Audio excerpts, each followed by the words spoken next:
Good morning, Phil Elwood, Jazz Review Time. This will be an interesting program. We have Charles Mingus with us at KPFA as a visitor to Berkeley with some comments about music, some of his own ideas. Good morning, Mr. Mingus. Good morning, Phil. Wonderful to have you around town, and we hope we're going to have you as a resident in the area. Let's see if we can start in with Fats Waller this morning and Sweet Savannah Sue.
In just a little while, we're going to talk with Mr. Mingus, and we would like to talk a little bit about the record industry and how one gets a hold of some of the Charles Mingus records and some earlier Mingus records, and maybe some other comments. Yeah, how much does Fats Waller's family get while these records are being played? Right now? That's what I'm concerned about, yeah. His family, not his publishers. Huh. I know his little boy killed himself. Yeah. He was living in poverty. He was a great saxophone player. I know, out in Jamaica, Long Island. And I saw the house, and I couldn't imagine a person as famous as that living that much, in the ghetto-style poverty. I think, it's been all over the world the way he's been, and to be respected all over the world. And it's a mark on this society's invisible slavery. Do you think he's making any? Is the family getting anything anymore? Well, I could check it out. On composing, on compositions. At the time when I did my book, there was day labor in the family. They were all working the same as everybody else did. And in comparison with Herbie Carmichael, who hadn't written as many tunes at the time, this is part of the reason I wrote the book, because Jackie McLean introduced me to, I forget his name. I think it's Thomas Jr. Waller. Yeah. And he played very good tenor saxophone. In fact, he was much like Sonny Rollins. But most people never know that because he got lost down the drain somewhere. trying to live up to his father's name and also not having bread, you know. That's not the only thing that gave me the idea of writing the book, but you know, Beneath the Underdog. I'm not trying to sell my book because I got kicked out of New York by writing my book. It's been bought, but it won't be published. But I'm very concerned about, I know that the radio station makes the payment to BMI, but then I wonder what BMI does with it after the publishers get it. I know BMI sends it off too. They pay their bills. Their bills. But I'm wondering what the publishers do with the money when Fats is dead. What do the record companies do with it, the money when they sell the record? I can't group them all together, but Ellington's comment was that he makes more money off of RCA Victor from the old things he did than all the records put together. He says those old RCA checks still come in. Sure. And that's, you know. Who was this? Duke Ellington. We discussed this in Monterey. He was, Ralph Gleason said he had tended to keep me up all night so I wouldn't play good. And he invited me to dinner. He's just joking, I'm sure. But that was some of the things he said. That he was, that his royalty checks never compared with the other major labels as to what RCA had done years ago. Mm-hmm. And he was wondering, we were both wondering why. You know, you never know why, you can guess why. Did he have somebody watchdogging it, or was... No, I guess he got his checks. Yeah, but I mean, somebody must have been prodding for make him. Sure that he got them, yeah. From RC Victor? Yeah. He wasn't concerned about that. No, RC Victor automatically pays, man. Because that's the only company that's ever paid me. Well, I'm sorry, now Atlantic has started to pay since I wrote the book, Atlantic Records. But maybe the problem was their accountant who was there. Maybe she couldn't count good, but because the checks come in very regularly now since I've been kicked out of New York. And RCA checks will come in very regularly, but the other labels, are you associated with Columbia Records or CBS? Familiar with them? Are you associated? I'm not associated with them. Well, they don't pay, man. In fact, they put my records out with no contract. And I've been trying to fight this legally for about 4 years now. And John Hammond is fighting to fight me from collecting my money or even a contract. I don't know how they can get away with it. I mean, I know I couldn't take their records and press them. I started to take, he had this hit, a movie they made. What was that? I mentioned the night too, about some kind of a detective, private detective, man or something. So I started to press their records and sell Charlie Mingus Presents Columbia Records. And I called them, I tried every bluff in the world, but I didn't have no money. I had the money to do it, but I didn't have the guts to be as dirty as they were to me. But maybe eventually I can get somebody, some legal staff who can say, well, if they can steal your music, you can just copy theirs off and steal theirs. Because they have no publishing contract, they have no artist contract, and they have not signed the contracts my attorney gave them to sign. But they still release these records, Mingus Ah Um and Mingus Dynasty, and they sell it on the record club mainly. Right. Because my attorney at the time I had petitioned them not to sell it in New York. But when I got to Europe, they were in all the stores. I signed over 8,000. I also bought 200 one time to see if I'd get a statement, because they kept telling me they weren't selling. And I took the receipts down to John, and he said that someone must be black marketing. I call it white marketing, or yellow marketing now. That's, someone must be green marketing the records. That means under the table. That's why I first went out to try and trace what he meant. And I found that he meant that someone is taking the same records, copying the covers and the records, and taking them to the stores. And the man who was very honest behind the counter was selling for $1 without a cover and $1.25 with a cover. But where the records come from, nobody seems to know, not even the government. And so I became very much liked in New York because I began to write to the government and ask, don't you miss your taxes? Because I know that some records are being sold, here's a receipt. You know, I got phone calls, all kinds of threats and things. But nobody's ever found out.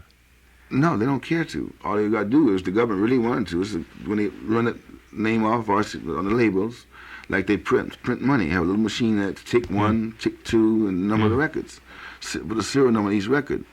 But the main problem is that the public doesn't realize that, see, a real good record gets, 5 million plays? The new stereo. Oh, at least. Yeah, this guy was telling me that with a good deal and keep your machine up to date. Oh, you mean a single play? When you buy the cheap off-market stuff, you lucky get 500 plays before your record is worn out. I bet you have no trouble if you get in the regular brand. I mean, if they are bootleg or black market records, or red market, green market, Well, this that has means been they're happening. using cheaper processes. They're not Yeah. going to the regular This has been process. happening with Riverside.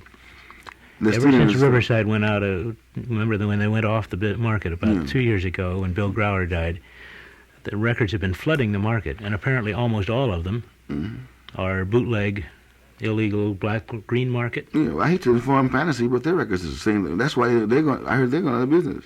There's no doubt because you can buy their records in New York with no cover. And the reason why I'm concerned because my ex-wife took some of my things and sold them. My old company debuted to Fantasy, Yeah. and you go in the store and they have no covers on them. They're bootlegging those. And some other company. Well, that's all I can think of right now. But something else I noticed. Oh, the Nat Cole, he had a couple of hits one time, and it was on the market before the company had released it. Mm-hmm. That's how quick, how it can happen. And I'm getting to wonder if it's not what they call rejects, like you get some carpeting. And the carpet is not quite the right pattern, so but at least the same company sells it. Whatever it is, it's criminal. And it's sad that the government doesn't do something to, like this company ESP, which originally was I'm not saying I'm an idea man, but I'm a pretty good idea man. I was originally going to do that, to number each label and sign it by hand and offer a $1,000 reward for anyone that found a forged signature of mine. And my attorney said it wouldn't work because it doesn't matter if it's stolen, unless it goes to the mail. That's when I came up with the mail order club. Mm-hmm. To offer a $1,000 reward for anyone found selling the records without my original seal and also in the store. It's slower like this. But if I ever did get to the same market, for instance, Columbia has a 300,000 minimum mailing list on the mail order club. If I can get to those 300,000 people, wherever they are, and give them my free catalog, and tell them that, first of all, I wouldn't give them a bad record. For the ones I am putting out are better than anything on Columbia. They're truer. Because musicians have a tendency to play different in front of people, an audience, than they do in a studio with cold microphones and engineers who are trying to do their job to make themselves sound electrical. Sure. They're putting their gimmicks in, but when they're on a job just to get the sound, they're scuffling. Yeah, well, that's really what it is. Engineers. Yeah, I'm talking recording engineers, and if they really would just turn the dials instead of let them alone and let that little automatic, what do they call it, balancer or something, in case something goes too loud, it cuts it down Equalizers, automatically. Just yeah. shut up and listen and stop just twisting those dials. There's a guy out in New York that he just loves to turn dials. He took Thad Jones's tone and made it sound like it was just one trumpet. Mm-hmm. What I mean is a trumpet. Every note, like on a piano keyboard, if you notice above middle C, you have 3 strings on one note. Mm. Well, so does a trumpet. A good musician, it spreads its tones so it has a pitch of 3 and sometimes 4. That's what they call it. The bigger the sound is, the wider the spread. He just tuned Thad down to that center little thing, string on the things you mentioned, the debut record things. Hackensack, New Jersey, I think he works in. I would never go to him. He's the world's worst. He can make anybody sound like it's his band. He has that tendency to be able to twist the dial so it's his band. So you can identify the engineer just like Absolutely. you might identify an I just arranger. about tell Rudy anytime he's made a record. Yeah. Well, I can't, I haven't heard him in the last 7 years, but in those days I could tell a Avant-garde record because Dr. Avant-garde says he's a good dentist. I don't know why he quit. I guess maybe, Mr. Mingus, I guess maybe when they record on stage, as you did at Monterey, and you did at UCLA too. You can buy everything In fact, there. almost everything you have on your own label is stage recording, isn't it? Well, that's the only way I would do it. Uh-huh. Because it's natural. That is the performance. Because when an engineer stops you because he goofed, he said, "All right, hold it, fellas." Then he had got nothing to do with it, man. Like he shouldn't goof. Just sit his mics, let him alone. The musicians are not pure. There's a guy named Janis Starker who proved that, on the Kadali. And he's got drugged, man. He threw his bow down. He said, "Tell these cats to let me alone. I'm going home." He made a record, and you should hear it, man. It's the whole line. He said, "Tell the guy to put the dials or something and get out of the room and let me alone." He played with the rooms with the lights out. I'm not trying to tell you that. I'm trying to tell you that's the only way to do it. I mean, the engineer go out and get some airplanes and some bugs and some birds, and make his own music if he wants to be a musician. But don't tamper with the dynamics, the volume control that a musician uses in his playing. Because I play solos that in dynamics that started in crescendo ended down triple pianissimo, and the guy turns the mic up when I get to my soft part, and I don't dig it, man. So it all comes out the same level. It's flat. Yeah. He doesn't. I mean, he doesn't understand that if the public heard it the way it is, eventually they would stop talking over records and realize there's some soft spots, just like in classical music. It's not all flat. It's like the earth ain't flat, Like you can't walk off the edge. Right. Well, what about nightclubs? Interest and attention might be better too if people got used to live sound. Oh, I really, I went to a concert in New York, and every now and then this musician who I like very much, he'd bend down his knees and his tenor saxophone would touch the floor, and I couldn't hear him through the mic, and he sounded good. Now, he almost, whether the floorboards was picking up or not, I don't know, but it's just the sound of the natural instrument, to me, is the best sound. It's not necessarily, the microphone's really in the way in a club. I hate to say that, but that's probably due to the olden days. But take a guy like Coleman Hawkins and Ben Webster, who have these big sounds, and put some of the kids on the bandstand next to them. And Coleman Hawkins stands in the back of the room, and these kids right up in the microphone, you can't even hear him. And Coleman Hawkins heard all over the room. I mean, I hate to talk about old men that are good, I mean, I don't discourage some of the kids, but no kid yet has come up with a sound that can carry, like when you walk down 52nd Street and you say, "Where's the Three Deuces?" You could hear it. And you say, across the street from 6th Avenue, there it is. It's Coleman Hawkins.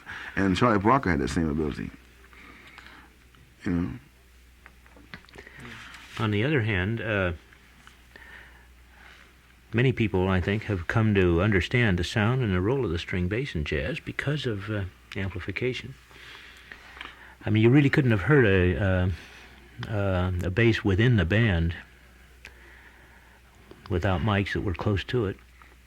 Well, I mean, you're wrong, because Jimmy Blanton, you couldn't hear Sonny Greer. See, I went to Jump for Joy. There was no such thing as the mics for the show. You step on stage for the singer. And there's several bass players, Charles Mingus, Jimmy Blanton, Oscar Pettiford, who could play without mics. I mean, it's a lot of work. And let me give you, there's another one with Trigger Alpert. Used to play with a funny band. I forgot it, Lynn Miller. In person, these cats know how to get a sound because it has nothing to do with loudness. It has the way of projecting sound. Like you say, Orson Welles, he has the same equipment to work with you that you have to work with. But to hear Orson Welles on an elevator as it went down, I'd be standing on the floor one day, at the bottom of the floor. No matter where the elevator was, you heard his voice. Well, he wasn't even talking loud, man. He was just like gently telling the elevator boy where he wanted to go and how he felt that day. And we call it a bigness in sound rather than a loudness. It's where you study, like I said, the pitches in your sound, and you spread it out. What it is, you call it intonation problem if you want to. So if you're playing a G, you got a G like a millionth of a sharp, and a G a little sharper, and a G a little sharper than that, and then a G a little flatter than the first G, and then you got a broader tone, in other words. You call it a bigger sound. Now, they do narrow you down in classical work. You have to learn to play softer with the bass. I try to play in sections, and then the conductor was always telling me to soften down. And he come up, I tried a couple of times in California. He says, you say you have a very powerful bass. He's being polite. I said, man, well, I got to take, when he's put me to do it, I'm one bass, and it's meant to be 10 on the bandstand. 9, 7, 8, 9, and 10. And I'm playing in a band with brass, and I said, if I brought one of these jazz drummers in here, you'd understand why I play like this. But, well, I don't think it's an example at Newport, but the mics were off at Newport on the bass. I don't know if you remember that, but you can hear the bass. At Newport or at Monterey? Monterey. Monterey, well, I shouldn't have said Newport. That's really a dirty word. That's like saying the Fog. Was that small? Some new band out here? Frogs? Yeah. Foggets? Fugs. Fugs. The Fugs. Yeah. In other words... Are they jazz musicians? The Ellington... nobody's made it clear. Have you heard the Airplane? And have you heard the Fogs or Smugs or something? But they never say what they do. I mean, the acrobats? No, they play electronic instruments. Yeah. And they sing. Now that sounds like something the Tambourine. engineers could get together with. Hmm? That sounds like something the engineers could really enjoy. Well, this is the Mhm. natural outgrowth of what you were talking about. This is this is another step in the direction of the electronic industry taking over music. Mm-hmm. If it isn't just the engineers, it's the instruments themselves. Well, I think they. I got a feeling that right now for a while, I was talking to several good musicians who are still there, and they can go to a bandstand and fool the people, but they said that they were looking at some musicians that were very prominent and commenting. And the very private comment is now, let's let the public take the instruments and play, and we'll go out to the studios and we'll watch the public play for a while and enjoy themselves. Let's give them the conga drums and the saxophone, let them play one note, and let them knock themselves out, and we'll start really getting serious and write some good music. This is it's not a typical statement because there's a very narrow few musicians who are not afraid to say, well, that cat really can't play a whole note or a C scale because it's not really important whether he can anymore. And I can, I mean, you can call it avant-garde or what you want to, but I mean, I can understand an audience, a guy who's frustrated and wants to take a conga drum or a saxophone and play one or two notes on it. And they do have some feeling, I admit that. And they can have my job. In the meantime, I'm going to start a jazz book like Downbeat and go out and review them. And I'm going to crown them the kings and start a whole new thing called the audience participation band. Because that's what they are, because they can't play musicians. And musicians can do that. If you ever ask a musician, take the corniest one you want. If you ever told somebody like Tommy Dorsey and said, look, man, play weird. Don't ever ask a guy like that to play weird. He can make some of the guys that are considered avant-garde. He can make them sound like they were babies because he masters the instrument. If he wanted to play wrong, he could play wronger than anybody. Mm-hmm. He could probably raise the dead. Even Louis Armstrong, for instance, if he really wanted as a joke to say, I'm going to play weird, I'm going to play avant-garde. So that's what it is. He just start playing anything. Well, don't forget, he's got good chops, healthy. He's got fingers. He knows the notes. So all you got to do is forget the notes and just play anything, and he's in business. Mm-hmm. I want to play a record. Charles Mingus. That's solid. That's what we're here for, man. I want to play a record which was selected about 10 minutes ago and seems to singularly come into focus here. This was recorded live at the Both And Club in San Francisco. And I want to retract that. It was recorded by Roswell Rudd, and I have no proof that it was recorded live, so I will retract that. Maybe we can tell, huh? Whether it's live or whether it's jive. Yeah. Okay. Jive live. Roswell Rudd on trombone, and Giuseppe Logan, which would mean this must have been in the East. Louis Worrell, Charlie Hayden on bass, Beaver Harris drums, and Robin Kenyatta. Jomo Kenyatta's son? Well, I guess so. Could it be his son? Yes, possible. So we've got at his age, two basses, still productive. 2 reeds, including flute, alto. Oh no, it could be an American name, an African acceptable change name. I don't know. And they call this because it seems to me that there's some interesting material for consideration here. Rudd has composed it, is the trombonist, and he calls it Yankee Know-How.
Carl Rudd track from an album called Everywhere.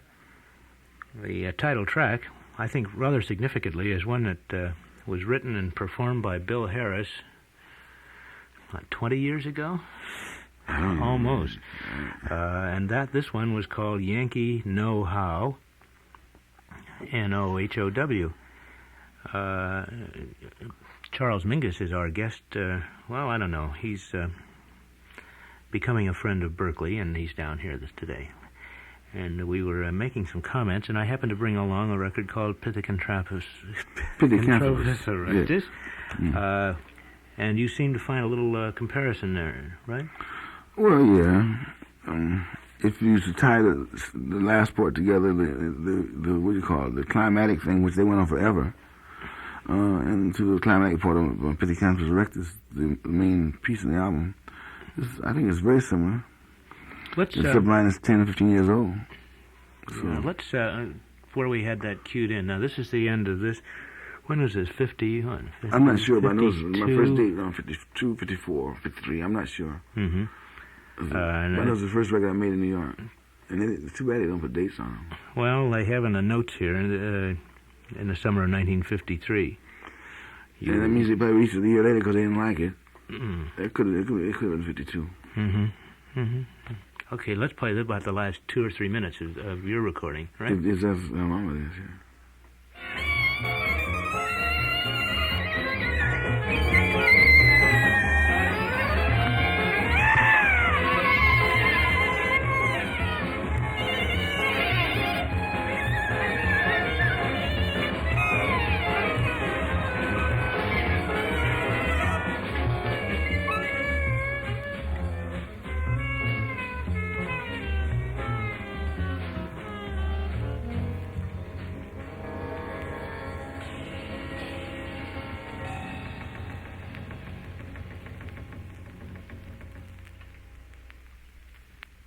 Now, it seemed to me that there was a more basic rhythm involved in your little segment of that. Well, you have to realize that was 15 years ago, and that was old-fashioned. And if we weren't really trying to be weird. We were just trying to depict a human being, a dying organism, a man, and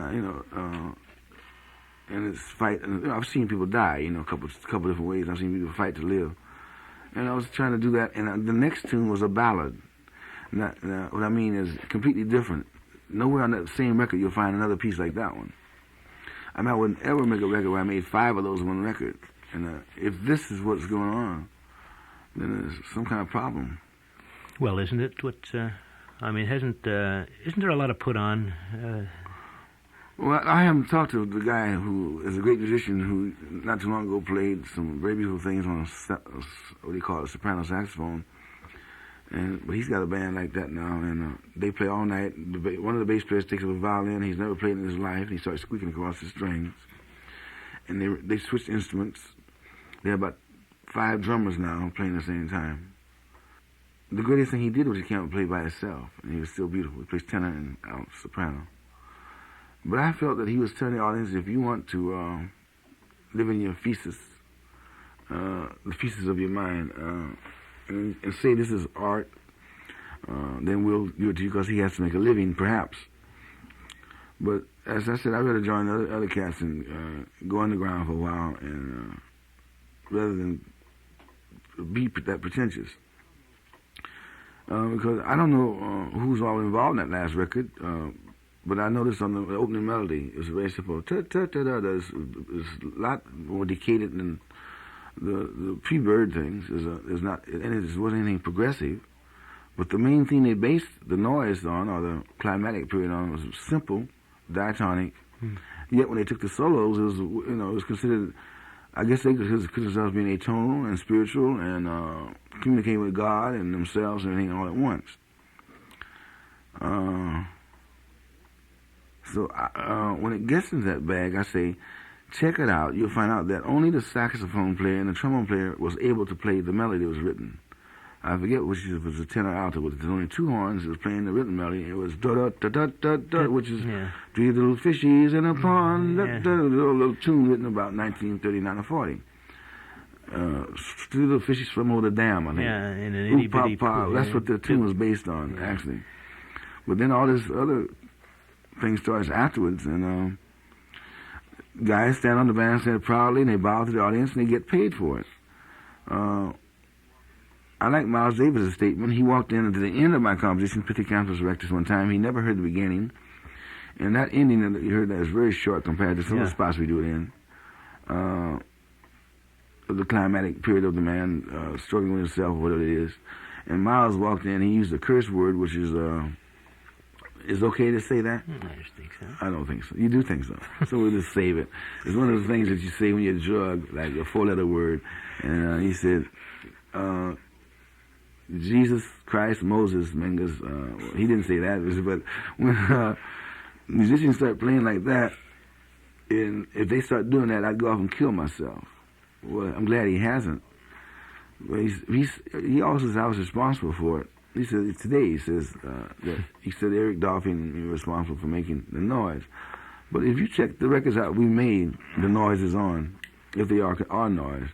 There was something that came before that made, it was like going up a hill and you may run into a whole mud puddle to splash your pants if you're walking or someone on the sidewalk. And it's a natural way of going through life. But I would never make a complete 12-inch LP both sides of, I wouldn't play half that long doing that. Because my life doesn't live like that. I have smooth moments. I'm crazy. I don't have too many moments to live. I look out and see the sky when somebody's a drag and I get real calm inside.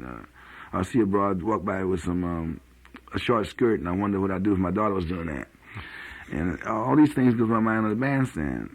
And I mean, she looks cool when she's 4 with a short dress, but I was thinking when she's 22, how would I feel if it was my daughter? You know, would I want to make it with her? You know, say, I'm a daddy too, but what's going to happen to the generation tomorrow? And I want to wake up and live to see. I mean, I'd like to be here to see what happens. Now, I'm not saying these guys cannot play the C scale. But if they keep playing like that, they won't be able to play it in whole notes, like tied notes. And I don't think they're very serious. And first of all, I know they don't know that collectively, they don't know what they're doing. Singularly, maybe 1 or 2 knows what he's doing as far as reading the melody.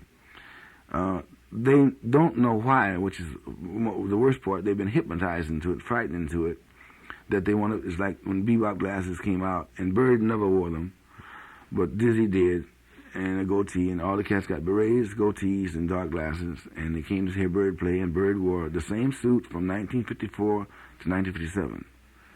The same suit, man, and he may have had it clean, and all you see was some overalls, eating out of a bag. I'm talking Charlie Parker. Yeah. With potatoes and a hamburger or something down Broadway. He never changed anything about his life with the public that listened to him said he was hip. The only greatest thing the public did to me one night to honor the genius of Charlie Parker was he played at, I think it was the same place Hawk used to play, the Three Deuces, and it was really like being in church. Something happened. I remember the audience, no one applauded. It's like, but it wasn't like it was a drag. It was like people bowing their heads, like amen, it had happened, And I felt it that night. And if he were living today and this is going on, he would still be able to make music out of it. See, because that's what's missing. No one is in all that. There could be a nice solo, for instance. I mean, if someone was playing something good, it would be all right to have that noise behind them. It's like somebody, how you say, slide down the razor blade of life, figure a way to do it, like the book of Razor's Edge, a friend of mine, Giant Charles, we used to say, how would you do it, Mingus? I said, I don't know, I'll get a couple of dimes, stick together, and slide down. I mean, you kind of get off the, and cut yourself, so you try to figure a way to get down there. And there's always metals involved. Sliding down, or walking down through a chicken yard or a pig pen, and still trying to hold your dignity. If you own the pig yard, if you're the master, or you say the rich man that owns the slop, and you send your picture off and walking, your daughter's going to school nice and neat, and to Vassar or Vaseline or Smith or some of those proper schools, and you want the next door neighbor who doesn't have to have pig pens to think your daughter's as good as his daughter, and so you are caught momentarily because your pigs are eating their children. This happens if they're hungry enough for the babies in the pen, they'll eat their little babies. So you walk out in your Sunday to go to meeting clothes that you didn't know was going to happen on a Sunday, but your pig's eating your pigs, and you try and stop them, but the pigs are slosh over you, so you try and look gently before your friends that pass by your farmyard or your pig yard. That's the feeling I'm trying to say, that in here I feel no dignity of anyone who had enough nerve to say, well, man, I can still play. They all just joined and followed and put on the bebop glasses, but now it's something else. How do they dress? Let me see. The beards are gone. They're clean cut looking. They look. I mean, most of them are pretty clean shaven. I was digging at the whole new era. They go on microbiotic diets. None of the guys are too fat. I mean, I would hate to see Sidney Greenstreet's thin. You know what I mean? I'd like to think of him as being fat. And I would hate to think of Orson Welles, Charles Lawton, a lot of cats I liked their sizes. Yeah. I'm not even trying to get through to you. Do you think there's some kind of do you think there's any, there's really a social hostility here? It didn't that deep involved at all? It didn't get that. It only towards musicianship and towards the audience that has allowed anyone, whoever the guilty person is, if it's me, I'm sure it's not me, whoever has allowed the guilty person to stay up on a bandstand for over 5 minutes and play the same tune in the key of C over and over again and call him a genius. Anyone who can have a saxophone or trumpet or any other instrument play percussional all night long and not identify any musical ability, whether the guy can play or not. When I'll give you an example. In New York at the Avant-garde, on the matinee, you know the bass player for a while was with George Sherner. And Bird never wore them, but Dizzy did, and a goatee, and all the cats got berets, goatees, and dark glasses, and they came to hear Bird play, and Bird wore the same suit from 1954 to 1957. The same suit, man, and he had it clean, and all you see was some overalls, eating out of a bag. I'm talking Charlie Parker. Yeah. With potatoes and a hamburger or something down Broadway. He never changed anything about his life. With the public that listened to him said he was hip. The only greatest thing the public did to me one night to honor the genius of Charlie Parker was he played at, I think it was the same place Hawk used to play, the Three Deuces, and it was really like being in church. Something happened. I remember the audience, no one applauded. It's like, but it wasn't like it was a drag. It was like people bowing their heads. Like, amen, you know. It had happened, you know. And I felt it that night. And if he were living today and this is going on, he would still be able to make music out of it. See, because that's what's missing. No one is in all that. There could be a nice solo, for instance. I mean, if someone was playing something good, it would be all right to have that noise behind them. It's like somebody, how you say, sliding down a razor blade of life. Figure a way to do it, you know. Like the book of Razor's Edge, a friend of mine, Giant Charles, we used to say, how would you do it, Mingus? I said, I don't know. I get a couple of dimes, stick together, and slide down. I mean, you know, you kind of get off the, you know, and cut yourself, so you try to figure a way to get down there. And there's always metals involved. Sliding down, or walking down through a chicken yard or a pig pen, and still trying to hold your dignity. You know, if you own the pig yard, if you're the master, or they say the rich man that owns the slop, and you're sending your pigs off to market, and your daughter's going to school nice and neat, and to Vass or Vaseline or Smith or some of those proper schools, and you want the next door neighbor who doesn't have to have pig pens to think your daughter's as good as his daughter, and so you are caught momentarily because your pigs are eating their children. You know, this happens. They're hungry enough for the babies in the pen, they'll eat the little babies. So you walk out in your Sunday to go to meeting clothes that you didn't know was going to happen on a Sunday, but your pig's eating your pigs, and you try and stop them, but the pigs are slosh over you, so you try and look gently before your friends that pass by your farmyard or your pig yard. That's the feeling I'm trying to say, that in here I feel no dignity of anyone who had enough nerve to say, well, man, I can still play. They all just joined and followed and put on the bebop glasses, but now it's something else. How do they dress? Let me see. The beards are gone. They're clean cut looking. They look. I mean, most of them are pretty clean shaven. I was digging at the whole new era. They go on microbiotic diets. None of the guys are too fat. I mean, I would hate to see Sidney Greenstreet's thin. You know what I mean? I'd like to think of him as being fat. And I would hate to think of Orson Welles, Charles Lawton, a lot of cats I liked their sizes. Yeah. I'm not even trying to get through Do to you you. think there's some kind of do you think there's any, there's really a social hostility here? Anything that deep involved at all? It didn't get that. Only towards musicianship and towards the audience that is allowed anyone, whoever the guilty person is. If it's me, I'm sure it's not me. Whoever has allowed the guilty person to stay up on a bandstand for over 5 minutes and play the same tune in the key of C over and over again and call him a genius. Anyone who can have a saxophone or trumpet or any other instrument play percussional all night long and not identify any musical ability, whether the guy can play or not. When I'll give you an example. In New York at the Avant-garde, on the matinee, you were the bass player for a while was with George Shearing. I can't think of his name right now. You would probably, if you ran him down, you'd have to have some records of him. Later, I'll probably think of his name. Well, I know you know Roy Brooks, formerly with Horace Silver. Well, they have children, 6 altogether, and they have clarinets, saxophones, and things. And the daddies play with them. But see, they just had to do it once, and they made a tape of it. And they called me on the phone and says, "Man, I want to hear a new Avant-garde record." And they were playing this music, and I thought it was one of the highest components of the art form. And he said, "Man, haha, man, he is my sons, you know." Says, "You know, they're ready." So I hired them, called the Master Marvels at the Vanguard. The audience never got the point. I lost the game completely. We put the kids behind the drapes and the fathers out front because everybody recognized them. Fun with George Shearing, who's the bass player. Fun with Horace Silver, drummer. And he's reading poetry to boot and screaming like an African. And in spots, you know, and you hear the clarinet. And the public goes crazy. They cut my band. So I said, we all the musicians in the back, Jackie, Barr, Danny, we're saying, well, wait till you show the public what they've done. You know? And when the curtain came up, it was sad. There was an all-white audience, and I was ashamed that they wanted to say those little kids could play. The father made a speech. He said, "Please don't tell my children that they're ready." He says he just had his first 3-4 months on clarinet. Now I want him to learn how to play. And the other daddy said that, and one of the kids was about a year's student on clarinet. He could really play. He could play the C scale, D flat scale, and E flat scale. But when they got to just blowing any notes they wanted to, it sounded exactly like that and better. Because they had that natural things that Negroes have. You know what I mean? They were really, you know, I will tell you why I really feel about it.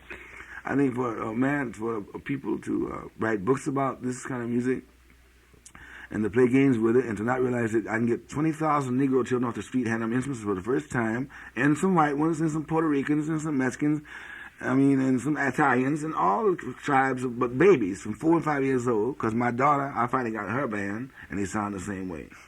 And if they can't recognize that that's what's going on, then I think they should realize that their basic fear is my husband cheating or is my wife cheating? When are they going to drop the atomic bomb? Shall I take LSD or shall I ball Tim Leary? I mean, it's a whole this Christian thing out here, this Christiana, this Indian god everybody talks about. I don't knock him. I can't pronounce his name. It's with a K. I bet it's like maybe he's voodoo or something. So I don't want to pronounce his name. But most of the women I met so far, one has bragged to have gone to bed with him, and that seems. I mean, like in the latest statement I heard as well. Don't forget that Virgin Mary went to bed with. She gave birth to Jesus. She brought God. That is the feeling I get about this society today, that the chicks all want to meet a God, or they're going to make one. They're going to dress like a man. They let the faggots make their clothes. The homosexuals, men who hate them, they dress their hair. They tell them what to wear. And the men are waiting in the hills, someplace, wondering where the hell the women went. And I like this comment. I think some catastrophe would be that to save the men, the few that are left, them damn Indians would come back and attack them again, and they want some men around. This is my last statement, if you understand what I'm saying. To clarify it, if the so-called American Indian I'm talking about would come out the hills with bows and arrows and hatchets and start chopping off some wigs, then they brought say, "Give me a man," you know. But right now they like themselves. They got boys with long hair. I don't knock the long hair. I'm just saying, but what they got. Now I'm told these kids study karate and all the arts, karate, shmate, whatever it is. But a left jab can stop about anything. I mean, really, basically, when you go down to it, you ain't find too many Japanese champions. And if karate was that scientific, I'm pretty sure they'd have found one by now. Mm-hmm. I mean, I'm not knocking the Japanese. Some of those people are my best friends. I mean, I can't understand how they took that atomic explosion twice and didn't make a duplicate miniature-sized one and get it over here, like a little size, pocket-sized atomic bomb or something. I mean, if I was them, I'd be working on it, and I wouldn't be.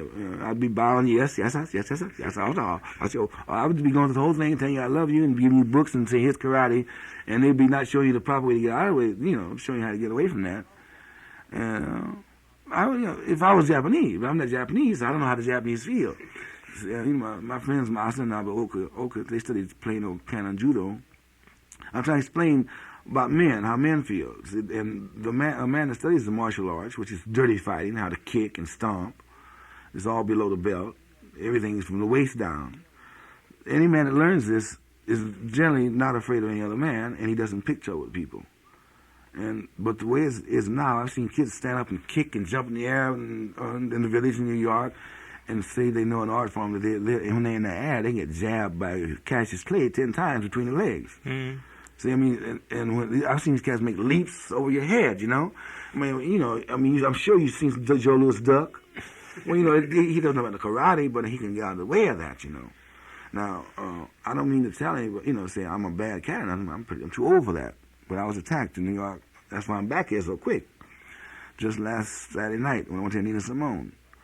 Attempted robbery and attacked by 4 or 5 people, and one guy was a Japanese, and they said, well, take him, we know you know karate. I said, no, I don't, but, I'll take him. And he started jumping around. I said, well, you stand still a minute, come on and let me hug you, I'll squeeze some of that stuff out of you, and I'll fight the rest. And he made a leap and a jump, and a foot came, and I caught it. Not his foot, because that's not safe. I caught his pants leg. Mm-hmm. I just held it for a minute, and I said, now, look, man, you better stop this, because, there's some men left. And when you start selling karate, then I better set up a school called, better get back to your American art form of boxing, because there ain't no karate man going to whip no boxer. Mm-hmm. I don't care who he is, not no professional boxer. I mean, I'm talking about, I know some pros, and I was semi-pro. And I haven't found no cats. I studied judo, canon judo. I can sit down and throw a cat a couple blocks. But when it comes to a fight, I always do like this. I put my hands in front of my face, and if he's going to kick, let him kick, because I can catch his foot, and he go down where he belongs. And now I'm one of the worst. My best friends are very good fighters. Britt Woodman, former Duke Ellington, he's a karate judo expert. But every time he talk about fight, he said he don't fight. He's box away. He's very modest. But when a guy, what he's gonna do, his hands go up like a boxer. Mm-hmm. And I was wondering, in a way, I'm going to talk about a lot of things, but I'm still basing on the subject of the new man in America who wants to copy the Oriental because he has no self. Or no religion over here. He has no identity with his European ancestry that matches with the Italians, the French, the Germans. And they don't know they're not together themselves. They call themselves white, and they got one thing in common: they don't like Negroes, Puerto Ricans, and Jews. And some of excuse me, I can go on forever like this. Yeah, I know. Why is it that that both Orientals and Europeans have taken to jazz and are trying to incorporate some of the aspects, even melodic, but certainly some of the emotional and musical backgrounds of jazz within their music? Europeans are doing it, but America's not doing the symphonies. America's still copying the European structures, they're still trying to play it. Probably because Americans don't like Negroes and they don't like themselves. If they stop calling themselves white and call themselves Americans, see, I didn't discover until I went to Europe, which is not long ago, because I went to a very low-grade school, Jordan High out in Watts, and I thought I was a Negro. I thought that was my country, Negro country, but it don't really exist. I went to Europe and I went to a hotel in Berlin and I signed, wow, Negro. It says race. I said Negro. And the guy, what are you playing? What are you trying to do to us? And so he made me put down American. I said, Jackie Byer told me, he said, you dig that, man? He said, I'm trying to tell you, man, you ain't no Negro, you're American. And so George, when our manager was, he's Jewish, he went over and he signed American. And anyways, some Caucasians on the thing too. That were promoting the thing over there. I don't know what they were, probably German. And they wrote what they were. But they wrote English or French or German or what they were. And George became our friend over there. It's because, in a way, different because we looked at him and said, "Hey, American," you know. Yeah, we didn't know you're American. You know, you call us niggers over there. You know, and well, then, you know, we picked up paper that says niggers. You know. And I would like to advertise that boy's book at this point in case any niggers haven't read it. What's his name? That guy that wrote a book called Nigger. Comedian Dick Gregory. So you can buy that. Just so I get out the hook in case there's some niggers that haven't heard the word nigger. Now, the feeling came to me finally that the word white must mean something special over here. It must mean a corporation, like a holding corporation. That's why I wrote the composition. You've got one. Yeah, I wrote it because I felt that it must mean that one thing you got in common, you know, we got some things we can sell to this corporation over here, like overcoats from every country, wines, women, anything, whatever you got. You can sell to this country legally through the Corporation of America, but you don't. One thing you got in common, you know, we got some things we can sell to this corporation over here, like overcoats from every country, wines, women, anything, whatever you got. You can sell to this country legally through the Corporation of America, but you don't have anything that comes from Harlem or anything that comes from the ghettos of Watts or from Central Avenue or Philadelphia that you can call Negro land. See, this is not Malcolm X kind of talk. This is just trying to say, I just saw it when I could sign one word, American. Because it's not up to me. It's up to the so-called Caucasians to accept whether they going to like themselves and their own music that they make. And maybe it takes these kids to make this kind of noise to show them, well, look what you're doing. You all ain't doing much because there's a lot of noise when you put it together, what you just heard. And it's not very musical. And maybe you should start listening not to Beethoven, Bach, and Brahms and some cats. Listen to David Bruckman. You've heard of him? He's written some beautiful operas. He's married to one of the Fairchilds, which is well, I won't drop my comment on that, but that's probably how I got to hear him, because the Fairchilds ran a thing at Cooper Union in New York, and he wrote American operas, and he cut everything that's ever been done. I mean, he cut, excuse me, I've never been, he didn't live in Italy, but see, I know about American life. And he wrote real things that fitted American life. And he had Brookman, David Brookman, B-R-O-K-E. I don't know what nationality he was, but he was American, light-skinned, you could call him white if you wanted to. But he couldn't get a job in New York, and the union allowed him this amount of money from the Treasury Fund of the recording industry to take bands in. He started bringing in jazz musicians. He brought us all together, and he gave me a chance to start seeing how I wanted to write. And I wrote a ballet about the ship docks, and he was asking me about it. The ballet operatic thing I want to get done. He asked me, well, what kind of voice you want here? He was very concerned. He says, what kind of voice is going to sell these hot dogs? You know, he says, you don't want a guy, hot dog. And so I said, no, I don't, man. I said, so let's get a hot. He said, fine. We heard each other. We got a hot dog stand, man, off the street. And later on, we decided to tell him to bring his hot dogs and his Coca-Cola and sauerkraut. And at that time, when you want to say hot dogs, point at him, you know, to get the real feeling. This is what the real folk music of this land would be. Not to take some kid who's born on a farm, teach her to educate her to vocalize in the form of some snobbish broad from England or the Kingdom of England 8 million years ago, when it was the Moors, before the Moors got there. Teach her to get a vibrato of snobbery. That's what most classical, that's why the kids don't want opera. That's why they want to wear the wigs and be Beatle types. Because that form of music, man, is snobbery, it's slavery, it enhances everything that we're supposed to be against. That's enough. I mean, it's enough on that, but that, Europe does love the music. In fact, forget about my music, but Art Blakey, for instance, his first trip to Japan, they picked him up on his shoulders and carried him from the airplane like a hero. It's an honor, you know. Some bad things have happened since then, too. Horace Silver, too. Yeah. Tremendous. And it had practically happened to me in Europe. They had a big parade. I mean, by myself is not important, because I don't consider myself a musician anymore. Not for the public. I'm not intending to play for the public. I'm intending to become a businessman to make $1 million or several $1 million legitimately through the recording industry, to stop the thieves from taking my music, which is a heck of a thing to do, through the help of John Ratner, some kids who started a club at UC. Maybe this is a legal thing, and with ideas from younger minds, to give a nice expose on how the public could help by not giving their patronage to thieves who steal from Fats Waller, who steal from his family. He has a right to live. I say Fats Waller, he's dead. Bird, Charlie Parker. There's no money going to Parker. There's no money going to Lester Young. But his records are being played. BMI, and then to his publisher, and that's about it. We can make a survey and find out if I'm right. But when I last made my survey, which for my book Beneath the Underdog, was about 5 years ago. And McGraw-Hill bought it, and it's been on the shelf ever since. And I went to the union, I looked at contracts, they didn't know what I was even doing. I was getting all kinds of facts about how much different famous Negroes had sold out for. Most of them were 61%. And then they had management come out of 49 left. And they paid for the transportation. And by the time it was left, they was on a salary of about $400 or $500 a week. And a lot of glamour, hotels in a different town, and a wife stuck some way, or a family or mother in another town that they were sending what they could home. And I found myself caught in the same trap, and I don't dig it. And I don't want to be no gangster or nothing. And I don't think that's what I'm trying to be. They say America's full of freedom.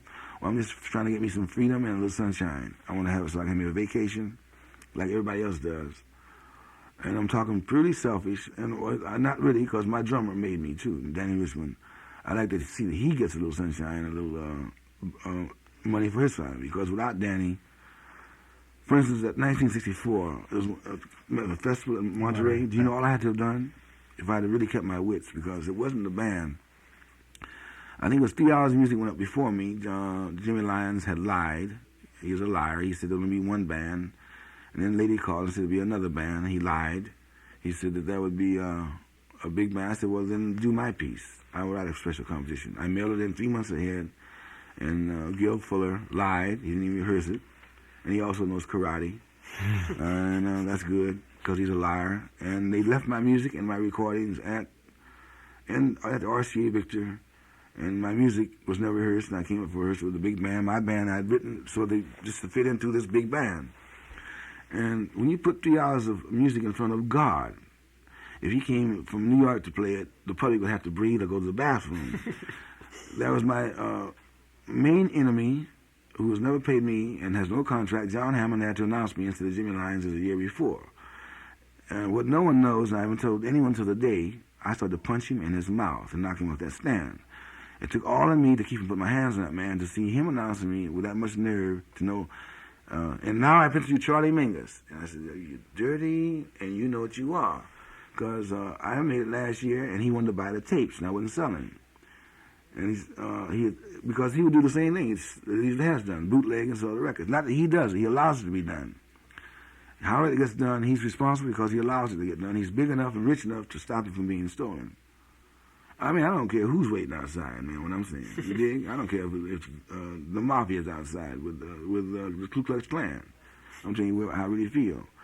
But one flash in the mind, I knew what to do, because John Handy had just finished a composition of mine with a different melody, Better Get Your Soul. He knows it. The things he'd done before were partly original. But they weren't based on what I had written to do that year. I had a complete different program. I had a whole new concept. But it reminded me of so much of the things I'd done with John that I was in puzzle for a minute. Then I said, I know, Danny Richmond. But I looked at these guys who rehearsed all this music all this time, and all wanted to be there at Monterey. John, the worst of all was Jehovah Dawson, trumpet player, Jimmy Owens, who's a very good flugelhorn trumpet player. And they were dying to play, but they didn't know that it was going to be a flop. I knew it was going to flop. I knew that I couldn't draw the attention of no one. And then I tried, and something said, no, man, let Danny play a solo. And I didn't, because all those symphonies were there, and I was one of all the symphonies. John had someone else play them, which I had a piece written to play them. This Jimmy Lyons says that John Hammond brought some kind of composer in to play all the instruments that I'd ordered, because all that was supposed to be was Gil Fuller and his orchestra and a regular jazz band. I said, do me a favor, add red counter, tuba, and the bass. Are you going to have your little moving band stand up and down with the piano and drums and bass? He said, yes. Well, I want to use that drummer and a timpanist and that bass player along with red counter and myself, because I'd written sectional bass parts. And they did that the following year, 66.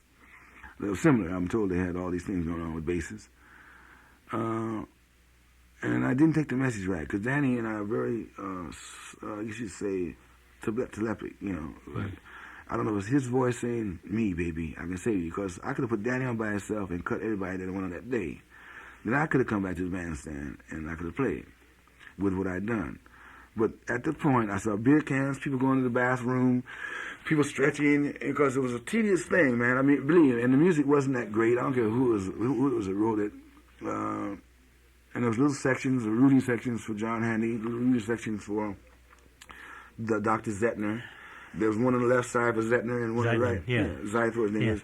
And I don't mean they were set up. It was the people that came to hear him play, and they were from some club they heard him play, and they had a right to like him. And then they put on this big production, and then Gil came up and did something, and then John Hammond announced me, man, and he better give me my money. I mean, believe me, because I'm in California and anything can happen. And, you know, like magic, because I am just a magic land. They say you got voodoo and all that going on here. Maybe the spirits are game. You can't tell. We got about 3 things that we've got to say. KPFA and KPFB in Berkeley. Yeah.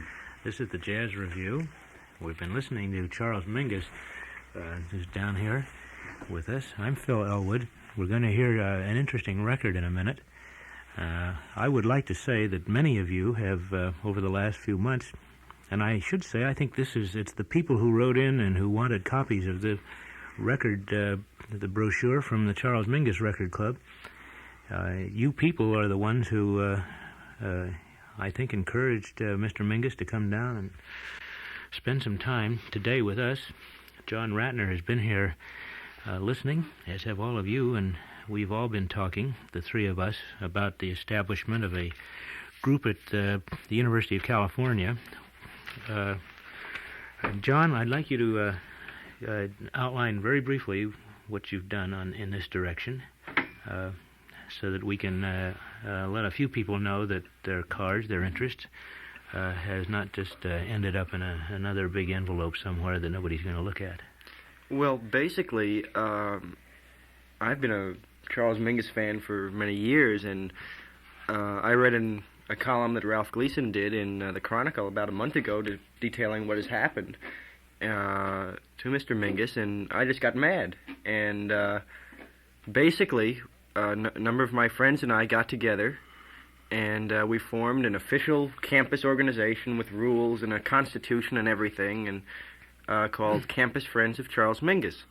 And tomorrow, on the Berkeley campus, we're going to have a table up, and we're going to sell the Mingus Record Club albums on mail order, and we're going to also have a petition there to advocate that Charles Mingus be made an artist in residence at the university.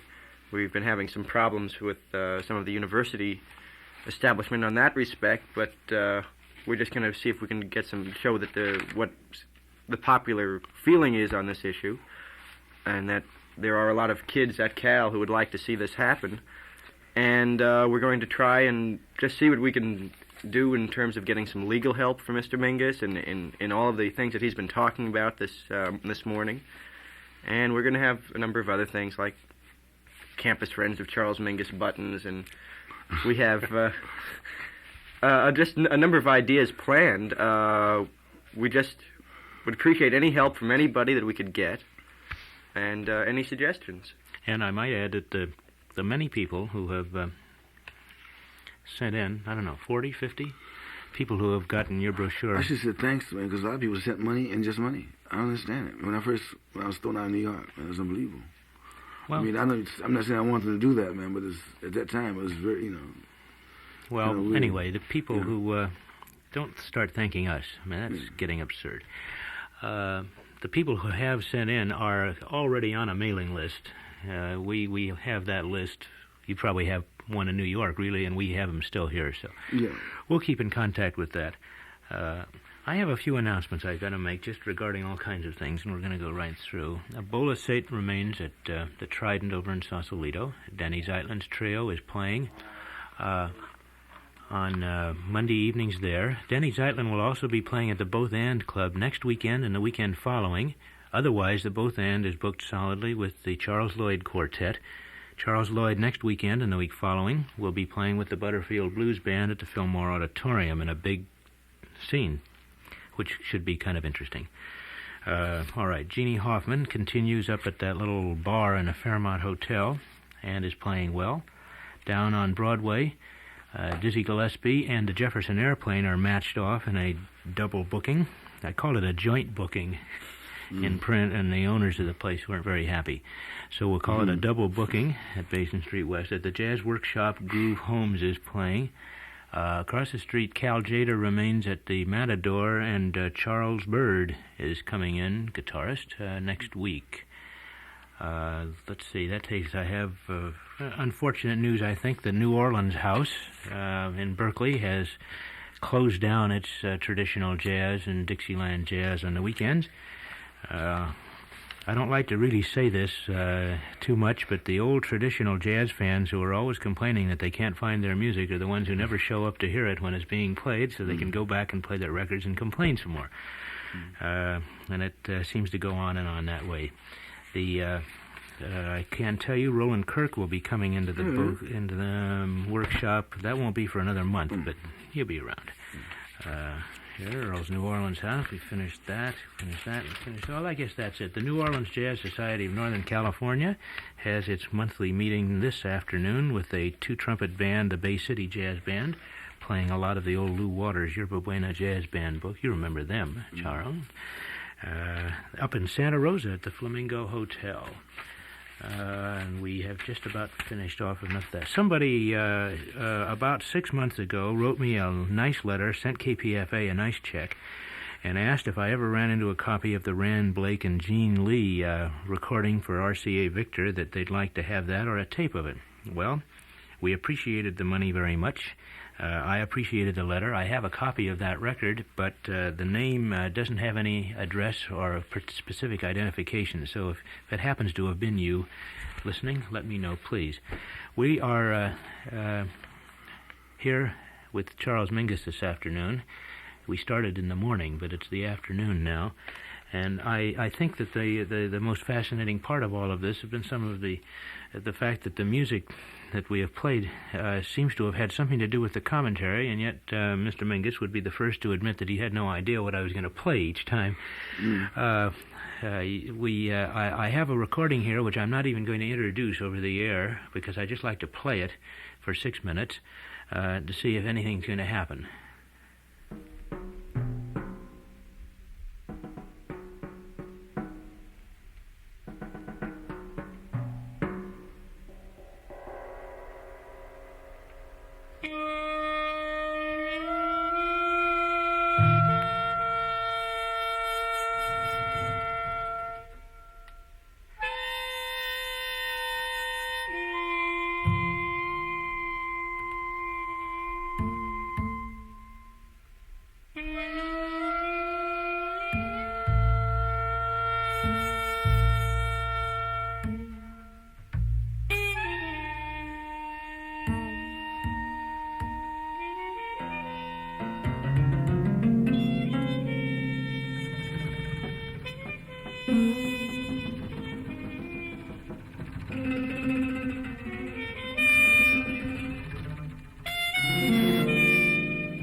record is almost unbelievable in a number of respects. Our guest, Charles Mingus, today is off talking to another old friend on the phone, but let's go on here and tell you that that was a recording on the Saba label by Sakura Hideki Saraki Sakura is the name of the album. It's the Hideo Saraki Quintet plus 3 Kodo girls on the Saba label. And what we heard was Sua by Tomomasa Hino. Sua Quintet. Well, have you heard the one where they duplicate the modern jazz quartet? Japanese group? Oh, no, I've heard the Dixieland Band at copies. They got one that's unbelievable. I heard it about 4 or 5 years ago. It's like they have this great talent. In fact, it was told to me by a Japanese fellow who came to the review that they take cameras and they say that he said that we improve on these things. And like that guy sounds very much like Miles on trumpet, man. And the form of the music does fit them more naturally. The introduction, I meant, was we could say into the avant-garde, but it's definitely the Oriental freeness made it tie into more sense if it was improvised. I don't know, because I know Toshiko writes some things. Toshiko Mariano, yeah, she writes like that, so it doesn't necessarily mean it has to be improvised. She can write any kind of way. I heard she wrote a symphony when she's over there. It's unbelievable. I heard this thing she's done. That's why I heard those symphonies that she'd written, and this modern jazz quartet, Japanese string quartet. This one was recorded 2 years ago in Berlin, which is obviously the reason it ends up on this German label, with the Kodos, and the trumpeter is the composer, as you were saying, Teromasa Hino. This is Saba. We've been playing a lot of these, not through any design, because I'm sure that anyone who has listened for the last hour and 45 minutes would say that the principal identity of this program certainly is one of no design so far. Pretty weird. We went to Orient, and there's your Oriental record already chosen.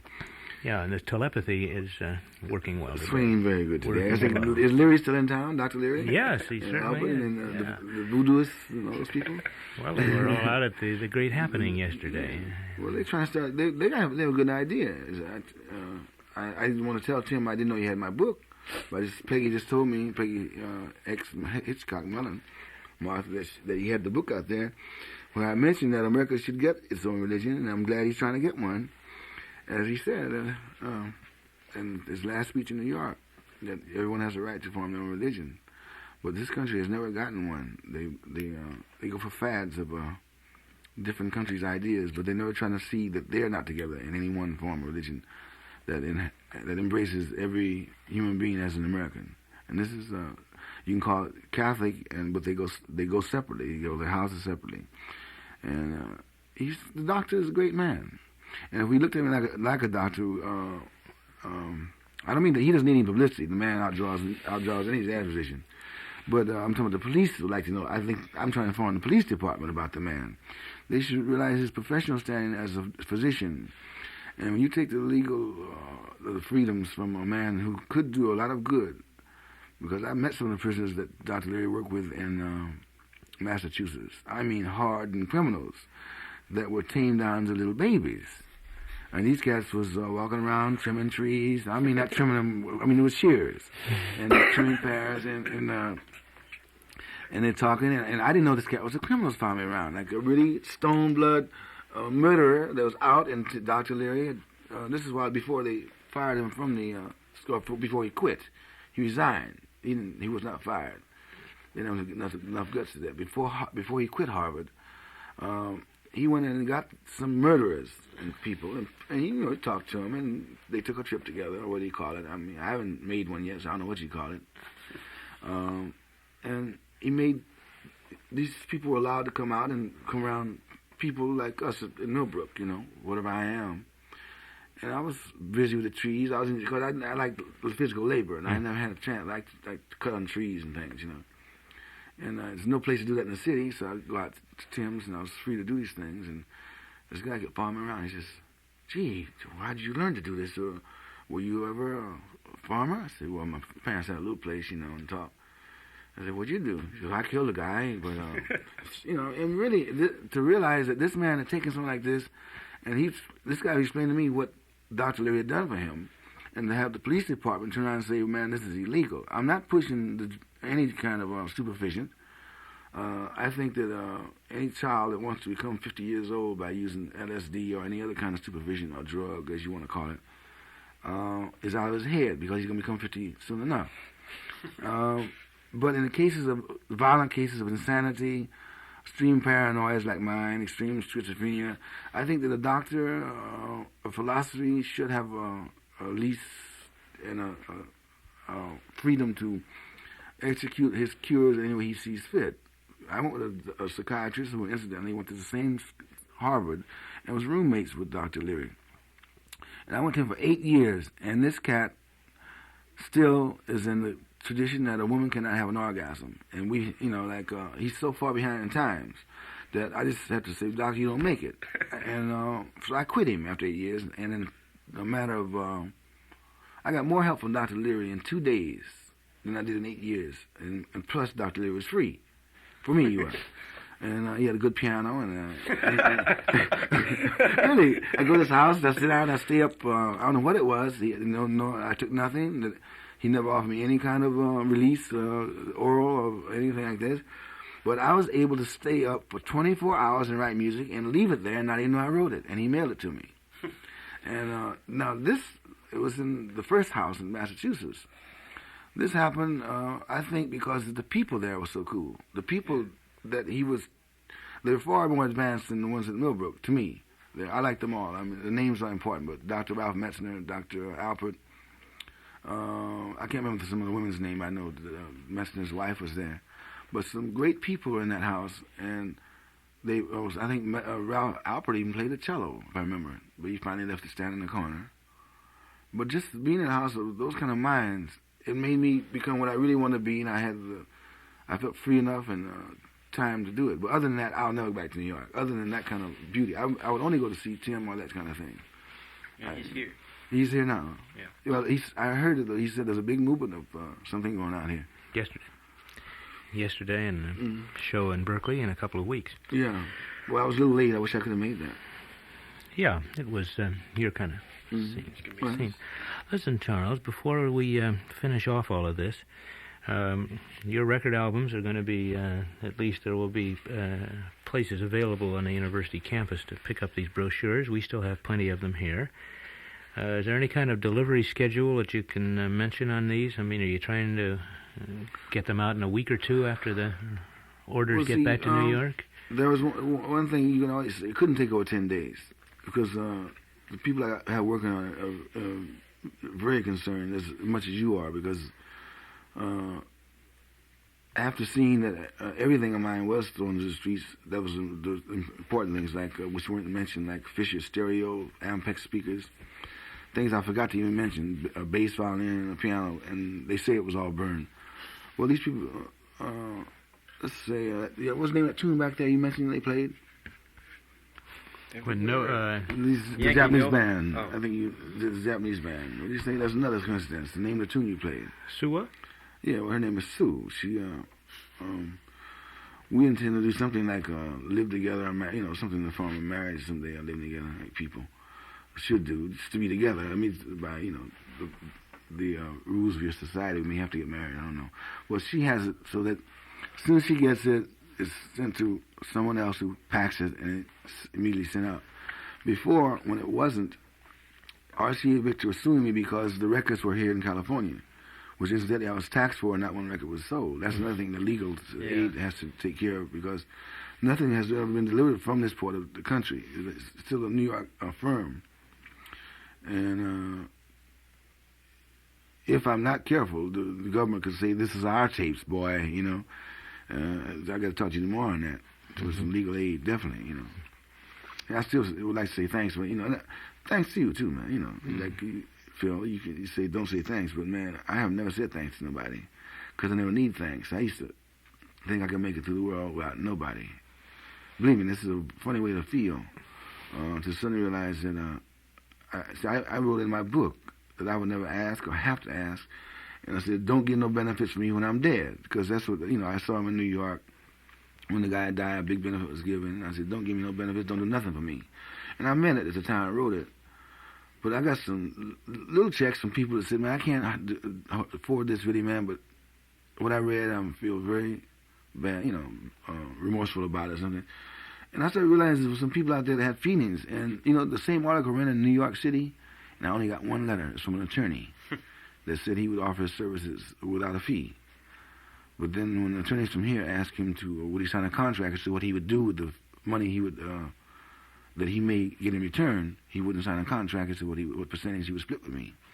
Which the attorney advised me that is not, I went to several attorneys, but he said, this man could say, well, Charles, we recovered your stuff, and we couldn't recover stuff, so the city's going to pay $100,000. Now here's my bill, $200,000. And so to go through this kind of constant New York, I think New York is the biggest pimp in the world. I think New York is what you call a procuring city, to me.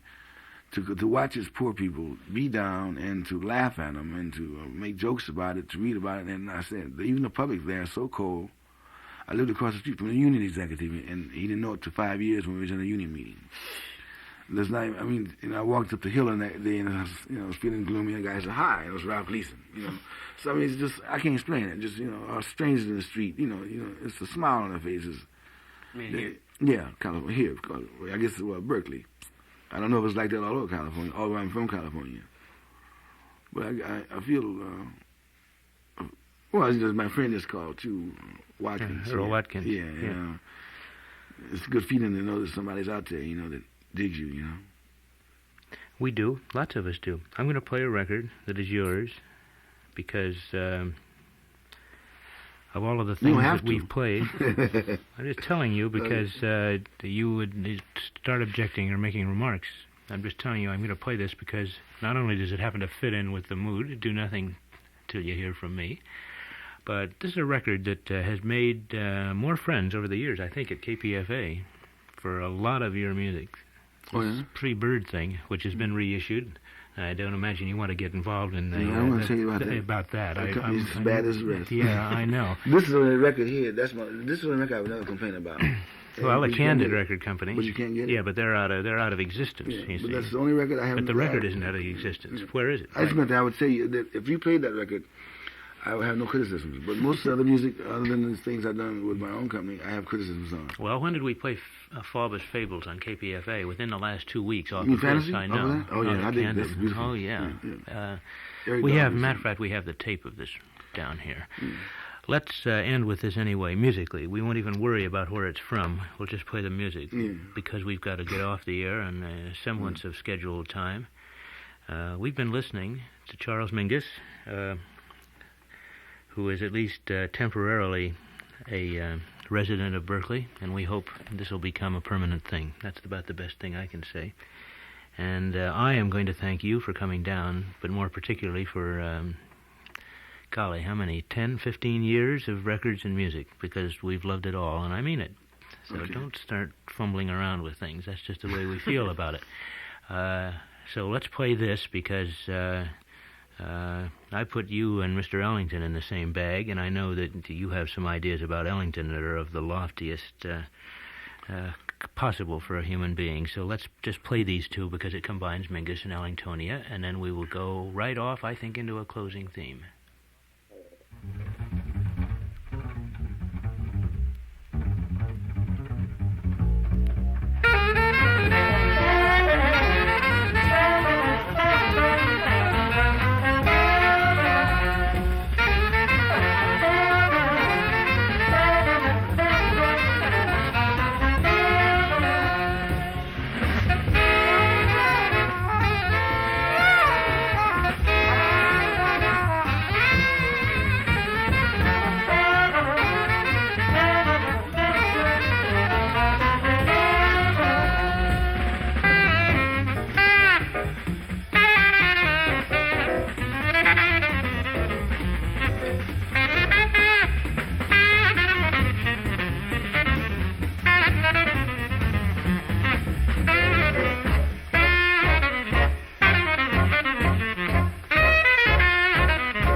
Do Nothing Till You Hear From Me with I Let a Song Go Out of My Heart.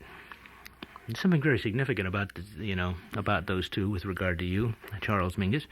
And we have a total of about 30 seconds. That, by the way, that particular rendition is off of a recording which was originally called Pre-Bird, and now it's got another... Mingus Revisited. It was made... The cover cost so much money, I won't get any money. Yeah, you mean the reissue cover? Yeah, with a pull-out and all of it. However, the personnel there is indicative of the kind of quality that has always represented the Mingus music, I think. Of course, Mingus was on the bass with Ted Curzon on the trumpet. Whatever happened to him? He's in Europe. Yeah. Last I heard. Yeah. Jimmy Knepper was on was on a trombone, and then the reeds of Yusef Lateef and Eric Dolphy, and Joe Farrell and Booker Erwin. Yeah. Roland Hanna was on piano. It was Paul. Was Paul on that one or not? Paul Blade? Danny Richmond. No, Paul Blade probably on one tune or something. And Danny Richmond, of course, the percussionist, to whom proper homage has already been paid, I think. Is he singing on that? He was probably on the half. Weird Nightmare Eclipse. Yeah. However, we're... Paul is Avant-garde, that's my name. We are now 120 minutes after the beginning, and we are going into the concluding refrains, as usual, from Finesse by Django Reinhardt, Rex Stewart, Barney Bigard, and others from 1939 when Duke Ellington conquered France. Thank you. This is Philip Elwood with the Jazz Review with Charles Mingus, and we'll be back next week.